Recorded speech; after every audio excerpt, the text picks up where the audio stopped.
We are at Smallwood Store on Chokoloskee Island. I think I'm saying that right. It's $5 admission. We are going to go in.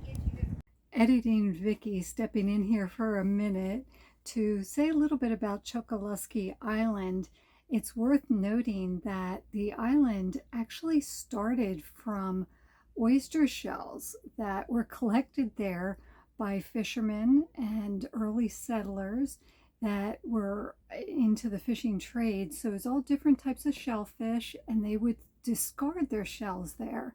And over time, sand started to build up on those shells, and then you had mangroves starting to take root and grow there.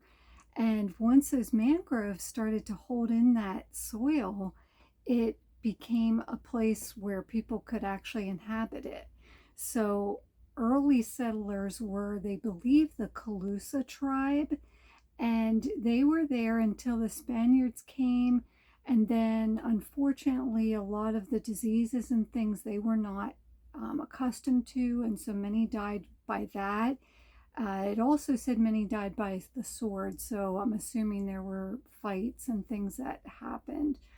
And then after that time, the Seminoles moved from the north down into the south, and they came and inhabited the island. So that's just a little backstory so that you know how this little island began. It's very small, but it's worth a drive out. So let's get back to the video. Ted Smallwood built this store in 1917 on ground level and later moved it up on pillars because of flooding from hurricanes. He, his son, and a Seminole friend put it up on pilings, and it's been safe. This picture is of Ted Smallwood and his family. Mamie, his wife, married him when she was 18 years old. She had 6 children, but she also petitioned officials in Tallahassee and Washington, D.C. to get a bridge built from Everglades City to Chokoloskee Island. Ted Smallwood was a successful farmer when he started the trading post in 1906. He only had a third-grade education, but he spoke 3 languages and he had a photographic memory.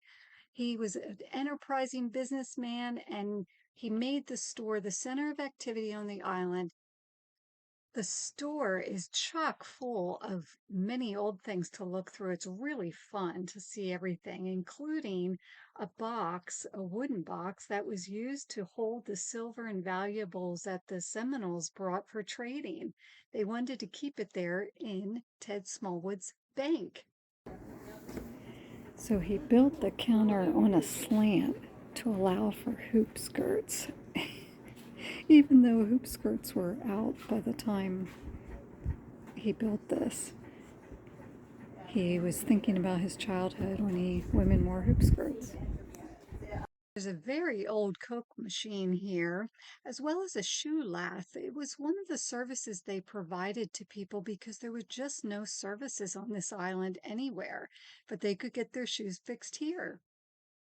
This pulley here would close the wooden shutters so that this portion of the store could be for the family. It's where they ate and where they cooked meals. And that way, even though they had long hours, they were together as a family in the store. This wax figure of Ted Smallwood really gets you as you come around the corner, even though his hair's blowing from the wind coming in the window. And here's a picture of him on the wall. He was the postmaster from 1906 to 1943. Another hat he wore. Talk about vintage furniture.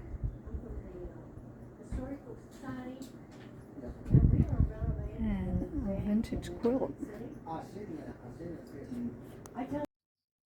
There's a lot of old things in this store, including these Coke bottles that still have Coca-Cola in them. And here's a picture of the post office door, and what a view. I mean, it's not a water view, but it's a Florida view. I think Ted Smallwood enjoyed sitting on his steps and just taking it all in. And so many neat things to see inside here. You won't be bored walking around, just checking everything out. Many meals were eaten at this table that was built by Nancy Smallwood, the youngest daughter. The family would ate here often as the store was basically open 24/7. Due to long distances and tides and wind and weather, customers arrived at all hours. And by having a table, they could sit here and have meals. And this coconut, who knew that you could just grow a plant out of a coconut? Looks like it needs a little water though. There's a real hodgepodge of dishes, which is fun to look through. And then even these old cans and jars, even a jar of postum. I remember my grandparents drinking postum. This picture is very interesting. You can see it says that this fish here was bitten by a shark. And you can see that bitten right off. That's their catch of the day. Look at all those fish. That was before limits, I guess. Remember these aluminum trays for ice cubes? Oh my goodness, they were awful. I hated them. It was so hard to get the ice cubes out. It's an old potato masher and a mixer. And I'm not sure what this is. Maybe somebody knows. This is an old Coke cooler, and I guess because they didn't really have a lot of refrigeration back then, they would just put their food in here. This again is the side that the family used. So they'd have their things in here that they were working on that day. And here's a 2-burner stove. Looks a little rusty. This stove actually took kerosene. It says use kerosene only. Some old linoleum flooring, and then a trap door here, which I didn't really want to stand on because there's a hole here. And look closely, you can see right outside. So I'm not sure how sturdy that is anymore. That's quite the sink. Drainage counters on both sides of the sink. In the kitchen area, they made meals for their family, for guests that were there. They made biscuits and bread and cakes and full course meals. An active yeast starter was on the counter at the ready, and there used to be a wood burning stove in the kitchen where they baked daily. It was said that the best bread on the island was rolled out right on their dining room table. Oh, and here's your romances. Oh my goodness.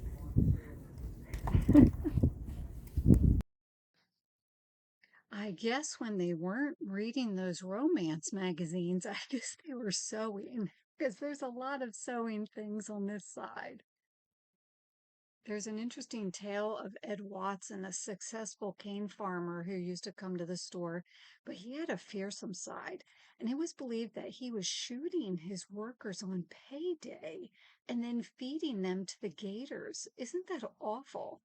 In October 1910, a group of Chokoloskee men met him on the store dock and they killed him. This is a dolly that was used to bring in the heavy barrels, and it's all made of wood, which is really interesting. But this is where it was kept, and it's still there today. In the store, pants and shirts were stocked, but women's and children's apparel was not. Ready-made clothing didn't become available in Chokoloskee until the 1920s. And so for this reason, a good stock of cloth and sewing goods was a necessity for the pioneer families. Mrs. Smallwood didn't even know how to sew, but her husband, Ted, taught her. There's also an interesting story about this countertop being used by Mr. Smallwood for taking a nap in the afternoons. If it wasn't busy, he would just clear off this section of the sewing notions because it was by the doorway, and a nice breeze would come in, and he would just lay there and take his nap. You can see that breeze just by the dress moving hanging there. So you know it would have been a great spot for his nap. And then you walk out the door, and what a lovely view. He actually had this dredged so that bigger boats could come back and not just like dugout canoes. This is the back of the store, and so once both doors were open, the front and the back, a great breeze goes through. Here's a bill of sale written out. More antique things to look through. How many irons does a person need? And another sewing machine. It's a little treasure hunt, and the Indians brought things to trade as well.